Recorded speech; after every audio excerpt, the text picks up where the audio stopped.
Kepunahan suatu spesies tidak terjadi melalui proses yang instan. Jika upaya konservasi tidak berjalan maksimal, spesies yang terancam punah selama bertahun-tahun dapat berakhir dengan status punah. Beberapa burung langka tersebut bahkan sudah berstatus punah di alam liar sejak lebih dari 20 tahun yang lalu. Mari berkenalan dengan 5 burung yang sudah tidak ditemukan di habitat aslinya. Alagoas curassow, mitu-mitu, merupakan spesies burung pegar dengan ciri khas berupa bulu hitam mengkilat dan paruh besar berwarna merah. Bagian telinganya memiliki corak abu-abu berbentuk bulan sabit yang membedakannya dengan spesies curassow lainnya. Dikutip dari Animalia, buah-buahan dan kacang-kacangan menjadi sumber makanan utama Alagoas curassow. Semula menghuni hutan dataran rendah di Alagoas, Brazil, kini Alagoas curassow hanya ditemukan di 2 aviari. Penurunan populasi Alagoas curassow secara umum disebabkan oleh 2 hal, yaitu pembabatan hutan untuk ladang tebu dan perburuan liar.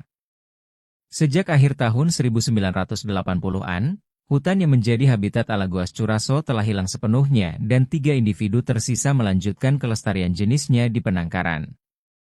Kingfisher, Todiramphus cinnamominus, merupakan burung cantik dengan bulu biru di punggungnya dan warna coklat muda di kepala hingga perutnya.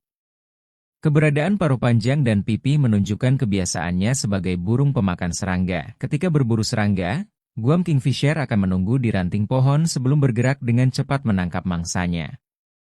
Hewan ini merupakan spesies endemik Guam dan sebelumnya dapat ditemukan di hampir semua jenis habitat. Guam kingfisher menjadi salah satu contoh hewan yang hampir punah akibat keberadaannya. Hawaiian crow, Corvus hawaiiensis, atau alala merupakan satu-satunya burung crow yang tersisa di Kepulauan Hawaii. Dikenal sebagai hewan cerdas dan menunjukkan perilaku sosial, Hawaiian crow membentuk ikatan sosial satu sama lain dalam waktu yang lama.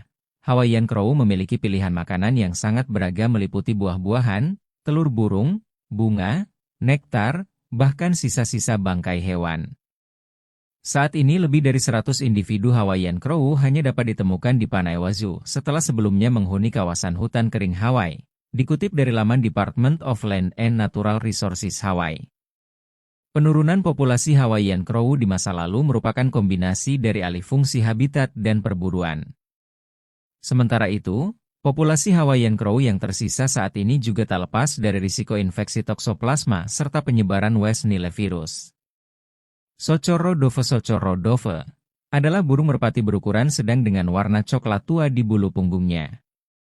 Burung ini memakan buah-buahan sebagai sumber utama energinya, walaupun terkadang kacang-kacangan juga menjadi pilihan makanannya, dikutip dari Animalia.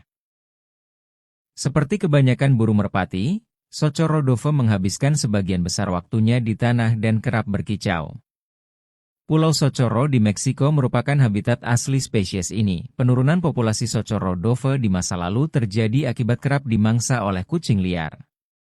Selain itu, tumbuhan lantai hutan yang menjadi sumber makanan utama Socorro dove juga mengalami kerusakan masif akibat keberadaan wabah serangga sejenis belalang, Spix-S macaw.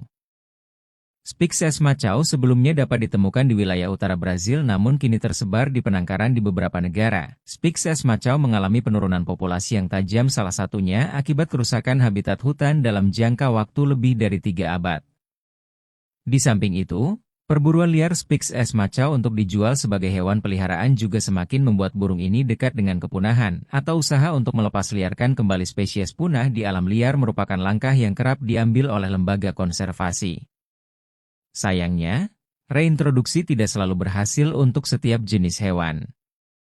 Selain harus menghadapi perubahan pada habitatnya, spesies reintroduksi juga tidak memiliki keterampilan bertahan hidup sebagaimana mestinya karena dibesarkan di lingkungan penangkaran. Oleh sebab itu, menjaga kualitas habitat serta mencegah spesies dari ancaman kepunahan masih jauh lebih baik daripada menggantungkan sepenuhnya upaya kelestarian spesies hampir punah melalui penangkaran.